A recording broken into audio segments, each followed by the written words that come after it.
আরে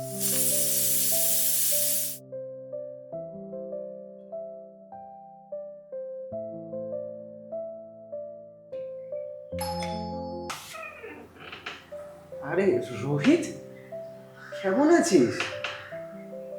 তোকে দেখে প্রচন্ড ক্লান্ত লাগছে, কি হয়েছে? কিছু না, তুই তো একই আছিস।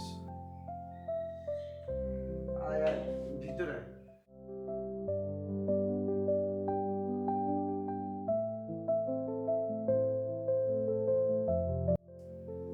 এই নে। তুই এখন এটা বানাস? যখন তুই ঠিক করে কথা বলতে পারতিস না, তখন তো তুই এটাই খেতিস।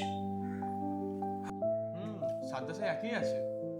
তুই ফিরলে সাথে একই থাকে। হ্যাঁ, ভেবেছিলাম সব ঠিকঠাক করে তারপরে ফিরে আসবো, এই ভাবনাটি মাথায় ছিল। সফলতা সবসময় দেখাতে হয়, পাশে এসে দাঁড়ালেই হয়। আমি চাইনি তুই আমাকে ভাঙা অবস্থা দেখিস। তাই বলে তোকে এটা একা বয়ে নিয়ে যেতেও হতো না। মনে হচ্ছে কিছু জিনিস বদলায়নি এখানে। হ্যাঁ, কারণ কিছু জিনিস বদলানো উচিত।